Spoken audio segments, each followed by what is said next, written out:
창세기 4장 6절로 7절입니다. 여호와께서 가인에게 이르시되 내가 분하여함은 어찌 됨이며 안색이 변하면 어찌 됨이냐. 네가 선을 행하면 어찌 낯을 들지 못하겠느냐. 선을 행하지 아니하면 죄가 문에 엎드려 있느니라. 죄가 너를 원하나 너는 죄를 다스릴지니라. 아멘. 에덴 동산 밖에서의 역사가 시작되자 아들을 낳고 그 아들들의 직업이 등장하고 이어 제사가 시연되고 있습니다. 어떻게 해서 제사가 생겨났을까요? 아담의 가족은 왜 제사를 드렸을까요? 우리는 생각할 때에 모세의 율법이 주어지고 난 이후에 구체적으로 제사가 드려졌다고 생각하는데 오늘 3장까지 에덴 동산에서 사건이 끝나고 4장에 처음으로 에덴 동산 밖에서의 일이 시작되는 기록입니다. 그러니까 인류 역사의 시작이 창세기 4장부터 시작되는 셈입니다. 그 첫머리에 아들들을 낳습니다. 그리고 2절에 와서는 그 아들들의 직업이 등장합니다. 그리고 3절에 오자마자 하나님께 제물을 드리는 제사가 등장합니다. 지금 가인과 아벨이 하나님께 제물을 드렸다는 것은 무슨 뜻이겠습니까? 하나님께서 아벨의 제물은 받으시고 가인의 제물을 받지 않으셨다는 뜻은 또 무엇이겠습니까? 왜 아담은 제물을 드렸다는 말이 없을까요? 성경은 여기까지 과정을 매우 함축적으로 딱 단 3절로 그렇게 기록하고 있습니다. 선악과를 따먹고 에덴 동산에 쫓겨났습니다. 아담은 땅을 갈아엎고 경작해야 온 식구가 먹고 살 수 있습니다. 그리고 이 부분은 영적으로 날마다 자기 자신을 갈아엎고 자기 자신을 경작해야 살 수 있다는 구원의 도리를 발견하기 결코 어렵지 않습니다. 아담이 해야 할 일을 가인이 계승했습니다. 하나님께서는 아담에게 기행하는 일, 땅을 갈아엎는 일, 농사 짓는 일을 분부하셨습니다. 심판이었지만 알고 보면 구원이죠. 그 일을 가인이 계승했습니다. 그러니 단순히 가인이 아버지의 기업을 물려받은 것이 아닙니다. 성경이 한결같이 강조하고 있는 장자권의 계승입니다. 장자가 아버지의 사명, 아버지 일을 이어받는 것입니다. 그러니 장자권의 핵심은 무엇인가 하면 사느냐 죽느냐의 문제입니다. 평생에 수고하고 땀을 흘려야 땅에서 가시덤불이 올라오고 엉겅퀴가 올라오지만 그것과 사투를 벌이면서 땅을 기경해야 먹고 살 수가 있습니다. 그러니 장자는 무엇입니까? 가족을 살리는 일과 직결되어 있습니다. 그것을 입증이라듯이 단순히 입에 들어가서 육체적으로 사는 것만 보여주는 것이 아니라 3절에 바로 제사가 등장합니다. 이렇게 볼 때 가인이 농사를 하고 아벨이 양을 쳤다는 성경의 기록은 무슨 직업을 했느냐, 어떤 것을 해야 하나님께서 받아주시느냐, 이런 관점에서의 기록이 아니라 아버지 아담을 계승한 자가 가인이며 가인이 제사를 집도할 수 있는 장자다 하는 것을 보여주는 것이 우선적으로 중요합니다.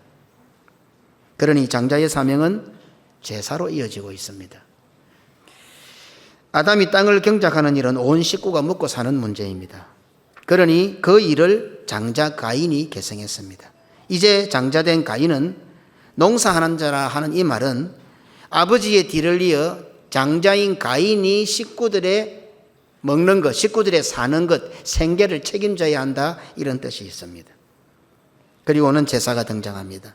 제사 역시 살리는 일입니다. 구원하는 일입니다. 그러니 성경에서 말씀하시는 장자란 것은 영육간의 가족을 살리는 일을 맡은 자다.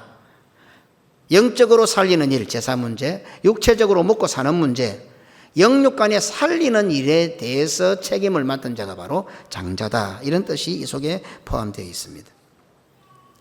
창세기 4장은 에덴 동산에서 쫓겨나 인류의 역사가 시작되는 매우 중요한 첫 출발점을 기록하고 있는 장면입니다. 메시아를 바라보는 아들을 낳고 그리고는 직업과 제사가 등장합니다. 3절밖에 안 되는 기록이지만 제가 잠시만 언급해도 이 가운데 여기까지 진행되는 과정에 많은 일들이 있었을 것 같다는 짐작은 충분히 할 수 있습니다.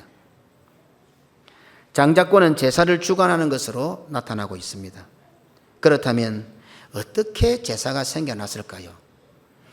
아담의 가족이 제사를 지낸 이유가 무엇일까요? 아담의 가족이 누구를 위해, 무엇을 위해서 제사를 지냈을까요?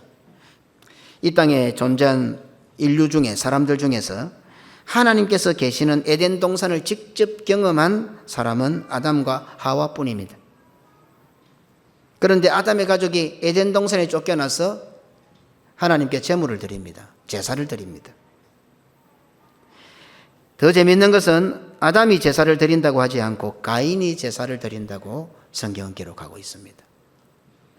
그 세월이 지나는 동안 무엇을 했는지는 모르겠지만은 성경은 가인이 하나님께 제물을 드렸다고 기록하고 있습니다. 집에 있을 때는 몰랐는데 집을 나와 보니, 군대를 가보니 집이 소중한 줄 알게 되었고 집이 그리운 것입니다. 이 말은 사실 집이 그립고 가족이 소중하고 그립다는 뜻입니다. 아담의 가족은 에덴 동산에서 나와서 아무리 저기 살아봐도 에덴 동산이 그리웠던 겁니다. 다른 말로 하면 하나님 아버지가 그리웠던 겁니다. 하나님 아버지가 보고 싶었던 겁니다. 그래서 제사는 하나님 아버지가 보고 싶어서 하는 행동입니다. 제사는 하나님 아버지가 얼마나 소중한지를 깨닫고 난 이후에 나타나는 결과입니다. 제사는 하나님 아버지가 계시는 그 집이 그리워서 드리는 것입니다. 한번 대입을 시켜보시기 바랍니다. 오늘 예배를 드립니다. 왜 예배를 드립니까? 무엇 때문에 예배를 드립니까? 왜 예배의 자리에 앉아 있습니까? 이렇게 볼 때 죽은 조상들에게 밥상을 차리는 오늘날의 제사가 얼마나 잘못되고 변질되었는지를 쉽게 알 수 있습니다. 이처럼 신앙의 변질은 본질을 훼손시키는 것은 물론이요, 잘못된 길로 가게 합니다. 분명히 제물을 드리는 것, 제사를 드리는 것이 이런 의도를 가지고 좋은 것이었을 겁니다. 에덴 동산으로 돌아가고 싶고 집으로 돌아가고 싶고 아버지를 만나고 싶고 이런 좋은 의도가 있었는데 신앙의 변질이 주어지니까, 본질이 흐트러지니까 사람들로 하여금 잘못된 길로 가게 만드는 겁니다. 그게 이단의 특성입니다. 지난 시간 살펴보았던 것처럼 하나님께서 아담을 저주하신 말씀은 알고 보면 하나님께서 아담을 만나고 싶어서 내리신 심판이었습니다. 창세기 3장 18절로 19절입니다. 땅이 내게 가시덤불과 은근키를 낼 것이라. 네가 먹을 것은 밭의 채소인즉 내가 흙으로 돌아갈 때까지 얼굴에 땀을 흘려야 먹을 것을 먹으리니 네가 그것에서 취함을 입었음이라. 너는 흙이니 흙으로 돌아갈 것이니라 하시니라. 아멘. 농경사회에 수많은 종류의 제사가 있는 것은 하나님과 사람이 만났던 흔적임이 분명합니다. 그래서 성경의 기록은 자연스럽게 농사하는 자라 하고는 제사로 딱 이어지는 거예요. 농사가 제사와 연결이 되는 거죠. 이 장면에서 우리는 성도의 직업관도 깨달을 수가 있습니다. 하나님께서는 아담에게 땅을 일구는 직업을 명하셨습니다. 아담에게 그런 심판을 내리신 하나님의 이유는 아담을 만나고 싶으셨던 것입니다. 사람은 땅을 볼 때마다, 땅을 경작할 때마다 자신이 어디서 왔는지, 흙이었던 자신이 어떻게 사람이 되었는지를 돌아보게 될 것이고 사람을 만드신 하나님의 사랑을 생각하게 될 것이기 때문입니다. 아담이 땀을 흘리면서 평생에 수고하면서 하나님을 발견하라는 것이었습니다. 가시덤불과 은근기에 찔려 고통을 당하면서 하나님께서 계신 에덴 동산을 잊지 말라는 것이었습니다. 이렇게 볼 때에 농사를 짓는 것과 제사를 드리는 것은 동일선상에 있습니다. 땅을 한번 팔 때마다 에덴 동산을 생각하고 흙을 한번 일굴 때마다 하나님을 기억하고 그 가시덤불과 은근기를 빼내고 곡식을 거둘 때마다 하나님의 사랑을 기억하고 하나님을 만나는 장소가 되고 허리가 아파서 허리를 펴고 고개를 들 때마다 아버지 하고 하늘을 쳐다볼 때에 바로 농사하는 그 장면이 날마다 하나님과 교제하는 시간이었고 하나님을 만나는 시간이었습니다. 오늘 성도들이 나가서 일하는 것도 이런 것입니다. 그렇게 일을 해서 주일날 하나님 앞에 가져와야 하나님이 받으시지, 한 주간 삶에서 하나님하고 아무 상관없는 농사를 하고 아무 상관없는 돈을 벌어서 주일날 하나님 앞에 가져오면 하나님이 안 받으십니다. 오늘 그것이 핵심입니다. 농사를 짓는 것과 제사를 드리는 것은 동일선상에 있었습니다. 굳이 제사를 드려서 하나님을 만나는 것이 아니라 일상생활 가운데서도 아담은 일하면서 먹고 살기 위해서 일을 하는데, 수고하는데, 땀 흘리는데 그 땀 흘리는 가운데서도 하나님을 기억하고 하나님을 만나고 하나님의 사랑을 더 사모하고 일하는 그 장면이, 학생들이 공부하는 그 장면이, 왜 공부를 하는지, 우리가 직장에 나가서 사업을 하며 여러 가지 일들, 가정에서 청소를 하고 밥을 하면서 그 모든 수고의 땀이 흐를 때마다, 고민스러운 일들이 발생할 때마다 아이고 재수 나쁘다, 운이 나쁘다가 아니고, 내가 세상에서 수고의 땀을 흘리고 어려운 일을 만날 때마다 무엇을 기억하라고? 하나님을 기억하라고. 천국을 기억하라고. 그래서 힘들 때에 원망 불평하는 것이 아니라 하나님 앞에 간구하고 기도하고 힘을 얻고 용기를 내고, 우리 하집사님 치과 일어나는 그 장면에서 어려운 일 당할 때에 하나님 앞에 기도하고, 그래서 그렇게 하여 살아라고 하나님께서 우리에게 수고의 땀을 흘리려고 한 것입니다.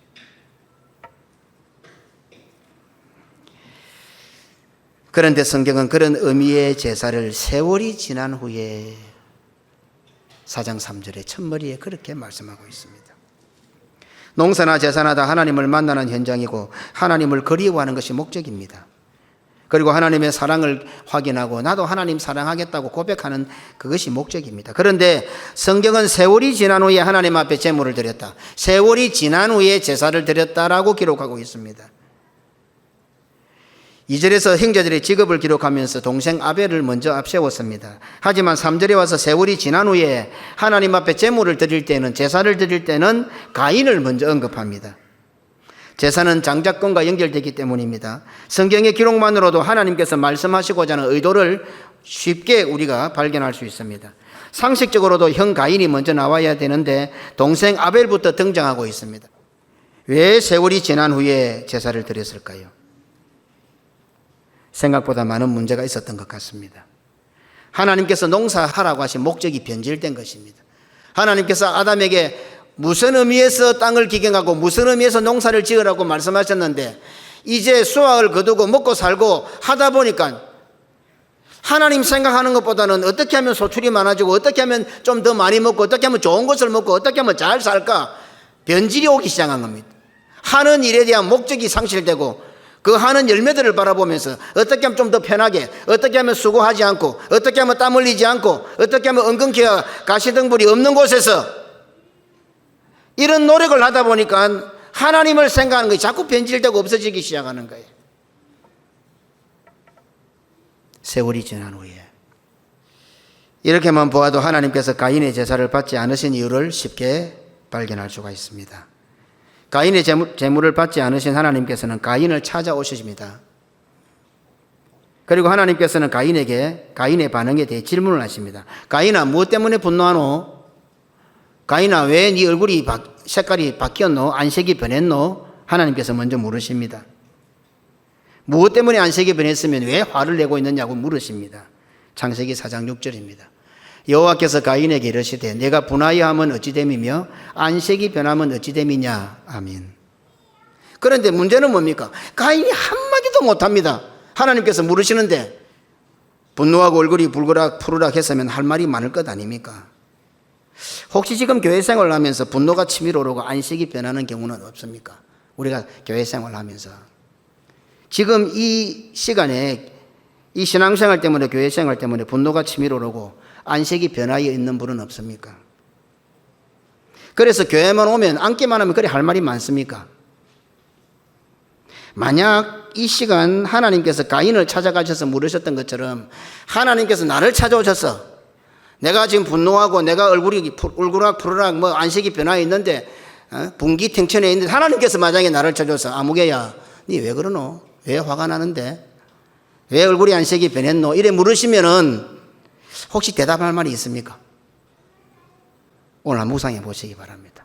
할 말 많지요? 예, 할 말 많을 것 같습니다. 그런데 만약에 하나님께서 찾아오셔서 아무개야 니 왜 그래 화가 나 있어? 왜 그래 말이 많아? 왜 그러는데? 왜 얼굴이 그러는데? 만약에 하나님께서 이렇게 가인에게 물으셨던 것처럼 툭 물으신다면 나는 뭐라고 말할 것 같아요? 할 말이 있습니까?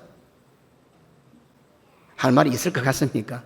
자, 그리고 입도 뻥긋하지 못하는 가인을 향해 하나님께서 이제 답을 주십니다. 왜? 아무 말도 못하니까. 자기가 화내놓고 자기가 열을 받아놓고는 하나님께 정작 물어보시니까 아무 말도 못하고 있거든요. 그러니 하나님께서 뭐라고 대답을 해 주십니까? 그 이유를 말씀해 주십니다. 창세기 4장 7절입니다. 네가 선을 행하면 어찌 낯을 들지 못하겠느냐? 선을 행하지 아니하면 죄가 문에 엎드려 있느니라. 죄가 너를 원하나 너는 죄를 다스릴지니라. 아멘. 가인은 분노하고 안색이 변한 이유를 말하지 못하는 것은 물론이요, 얼굴도 들지를 못했습니다. 조금 전까지 가인은 동생 재물은 받아주시고 자신의 재물은 받아주시지 않아서 하나님의 처사가 불공평해서 분노하고 안색이 변하는 것처럼 보였습니다. 그래서 그 가인의 트릭에 오늘까지 우리가 속고 있는 거예요. 그리고는 어떻습니까? 변명은커녕 얼굴도 들지 못했습니다. 그때 하나님께서 뭐라고 하십니까? 네가 선을 행하지 않았기 때문에 얼굴을 못 들고 있는 거 아니냐, 이렇게 말씀하시는 겁니다. 왜 고개를 못 듭니까? 뽀록이 났기 때문입니다. 하나님 앞에 들통이 나버리기 때문입니다. 하나님께서는 가인이 자신의 재물을 받아주시지 않아서 그런 것처럼 우리 앞에 위선을 떨었지만 실상은 가인이 선을 행하지 않았기 때문이라고 하나님께서 가인에게 전곡을 찔러 말씀하셨던 겁니다. 우리는 교회생활, 신앙생활에서 왜 분노하며 왜 안색이 변하는 것 같습니까? 하나님께서 나의 재물을 받아주시지 않으셔서 그런 것 같습니까? 하나님께서 나의 사랑을 안 받아주셔서 그런 것 같습니까? 교회가 나를 인정해 주지 않고 몰라주는 것 같아서 그런 것 같습니까? 목회자와 당회가 나를 몰라주고 인정해 주지 않아서 그런 것 같습니까? 그래서 교회에서 목소리를 높이고 대단한 정의와 공의를 핑계 삼아 원망불평하고 계십니까?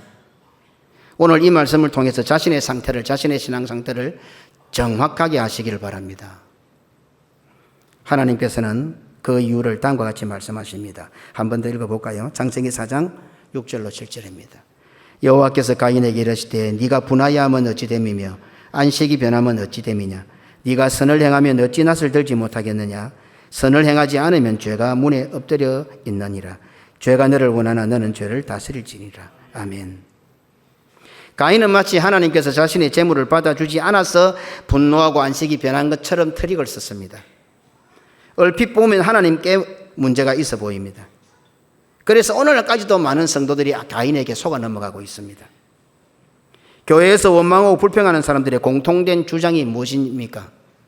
교회가 이래서는 안 돼. 목회자가 이래서는 안 돼. 한마디로 딱 모으면 그 말입니다. 오만 가지 원망 불평이 다 있어 쫙 모아보면요, 교회가 이러면 안 돼. 목사가 저러면 안 돼. 그게 하나로 딱 뭉쳐집니다. 수천 년 전 가인에게 속은 우리들인데 내 곁에서 그는 말을 하면 안 속을 것 같습니까?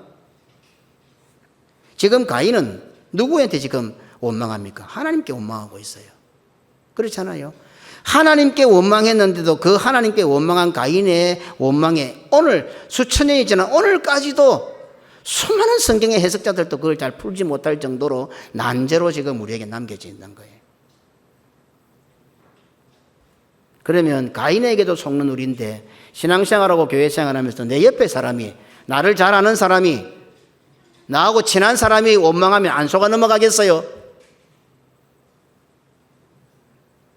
사실 교회에서 원망 불평하는 자는 그리 많지 않습니다. 기본적으로 성도들은 교회 오면 원망 불평 안 합니다. 원망 불평이 있어도 믿음으로 이겨내고 안 하려고 노력하는 사람이 성도들입니다. 그런데 원망하는 사람들이 그리 많지는 않지만 있습니다. 어찌 보면 별 문제가 아닌데 또 그게 큰 문제예요. 이러탁수니까요. 물고기 한 마리가 큰 물을 흐리게 한다. 이러혼전천, 한 마리 물고기가 온 시냇물을 흐려놓는다. 한 마리 물고기가 온 물을 흐리는 것이 문제입니다. 한 사람이 저지른 악행이 그 사람이 속한 단체나 가족 전체를 수치스럽게 만드는 것이 문제가 됩니다. 교회 속에서의 원망 불평의 실체는 자신의 불신앙을 감추기 위해서라고 성경은 정확하게 지적합니다. 오늘 어떤 원망을 하십니까? 아주 대단한 명분을 세우고 그리스도와 복음과 교회를 위해서 무슨 목소리를 내고 원망하는 것 같지요. 오늘 성경은 뭐라 합니까? 네가 숨기고 있는 게 있잖아. 네가 악한 생각을 하고 선하지 못한 것이 네 속에 숨어 있잖아. 성경이 하나님께서 정확하게 우리에게 진단하고 있습니다. 교회 속에서의 원망과 불평의 실체는 자신의 불순종을 감추기 위해서라고 성경은 지적합니다. 가인은 자신의 재물을 받아주지 않으셔서 분노하고 안색이 변한 것처럼 위장하고 있습니다. 자신은 재물을 드렸는데, 자신은 이렇게 하나님을 사랑하는데, 아버지의 뒤를 이어서 열심히 일해서 하나님께 드렸는데 하나님께서 재물을 받아주지 않으셨고 동생의 재물을 받으시면서 편애하셨기 때문이 아닙니까? 라고 주장했습니다. 바로 그 위장, 그 주장, 그 외식에 수천 년이 지난 오늘날 성도들까지도 미혹을 받고 있습니다. 오늘날 교회 안에서 고개를 드는 원망과 불평 역시 가인과 똑같은 방법을 구사합니다. 하나님께서 재물을 받아주시지 않았어. 누구의 재물은 받아주시면서 왜 편애하시느냐고. 자신은 그리스도와 복음과 교회를 사랑하는데 교회가 목회자가 받아주지 않기 때문이라고 하니까 그것이 다른 성도들에게 주는 파장이 심각해지는 겁니다. 가인은 하나님께 제물을 드렸는데 하나님께서 받아주시지 않았다고 주장하며 원망합니다. 그러한 가인의 원망이 수천 년이 지난 오늘날 성도들에게까지 영향을 주고 있습니다. 왜 하나님께서는 가인의 제사를 받아주시지 않아서 이 사단을 만들어내셨을까? 오히려 하나님을 원망합니다. 가인의 제사를 그냥 눈 감고 받아주셨으면 동생 죽이지도 않았을 거고 그 사단도 안 벌어졌을 거고 이 문제가 발생하지 않았는데 뭐 그래 하나님께서 굳이 그래 안 받아주셔가지고 이 사단을 냈냐고 하나님께 이유를 답니다. 하나님의 독단적인 결정 앞에 가인이 억울하고 피해자인 것처럼 생각이 듭니다.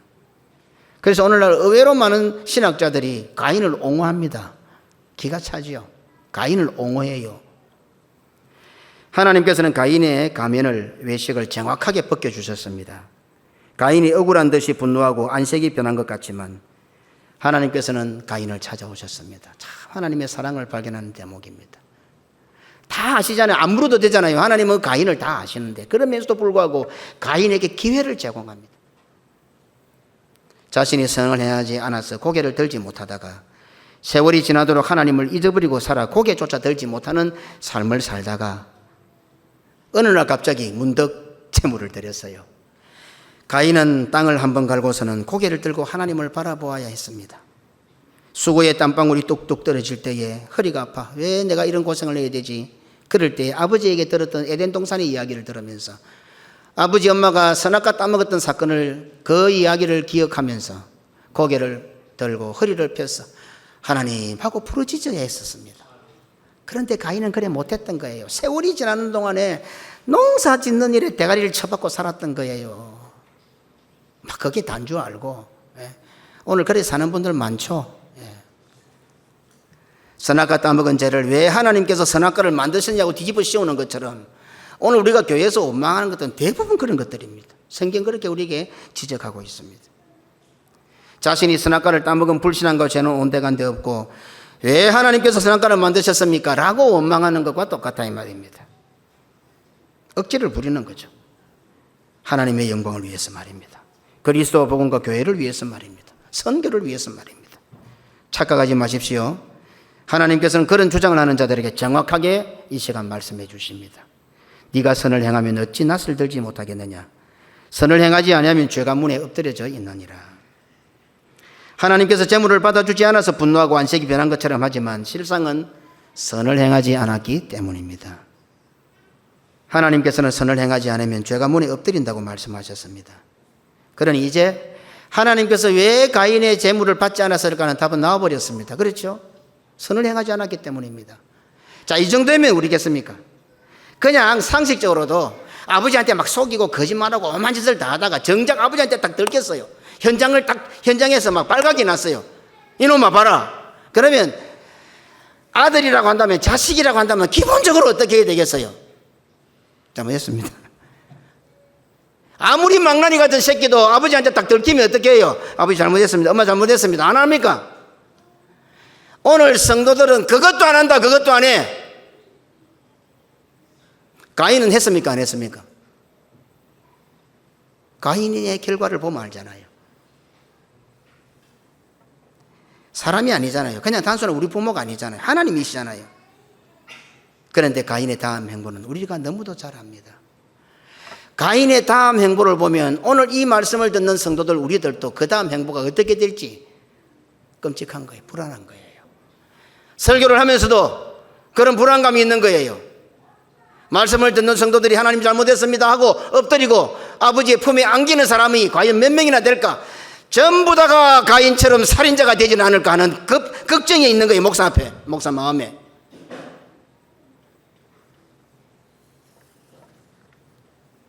하나님께서는 가인의 재물을 받지 않으신 이유를 가인에게 정확하게 말씀해 주셨습니다.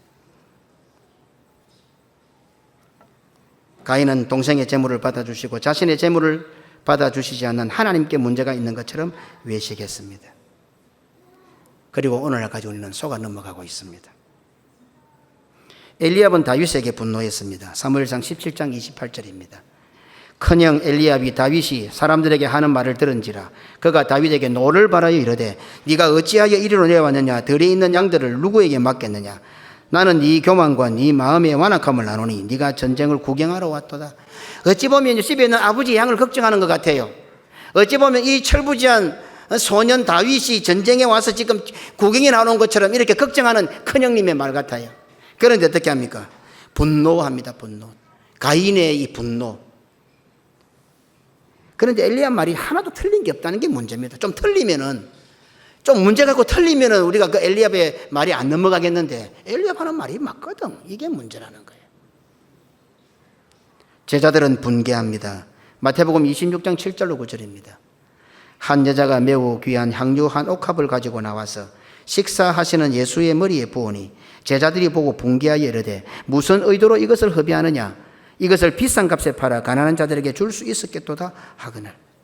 1년의 연봉입니다. 얼마나 제자들이 하는 말에 그 명분이 있고 정당성이 있습니까?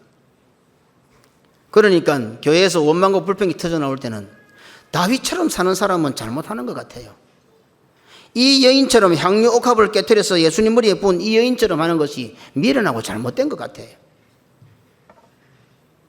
오늘날 교회 안에서도 너무도 쉽게 발견할 수 있는 분노입니다. 누가 분노했습니까? 제자들이 분노했어요. 제자들이. 예수님을 모르는 사람들이 분노한 것도 아니고요. 사회단체가 분노한 것도 아니고요. 예수님의 제자들이 분노했대요. 제자들이. 예수님 이 다음에 뭐라 말씀하십니까? 이 여인이 행한 일이 세상 끝날까지 복음이 전해지는 곳에는 다 그대로 전거될 거라. 예수님이 이토록 인정하신 일인데 예수님의 장례를 준비한 이 위대한 일인데 제자들은 분노하고 있었던 거예요. 그런데 틀린 말이 없어요. 맞는 말 같다 이 말입니다. 거룩한 것처럼 보이는 외식의 미혹을 받아 믿음이 흔들리고 믿음이 잘못되고 믿음에서 곁길로 가는 성도들이 계속해서 많아지는 오늘날 교회들입니다. 자신의 잘못을 숨기기 위하여 그리스도와 복음과 교회를 빙자하여 분노하고 안색이 변하면 안 됩니다. 그런데 누구나 그래 되어 있습니다. 제가 목사 일을 잘 못할 때에 어떻게 해요? 숨기고 싶을 거 아닙니까? 그런데 뭐 하나 걸리면 그거 핑계 삼아가지고 이런 저런 목사 하나님 이럴 수 있습니까? 하고 우리는 모두가 다 그런 한계를 가지고 있는 연약한 자들입니다.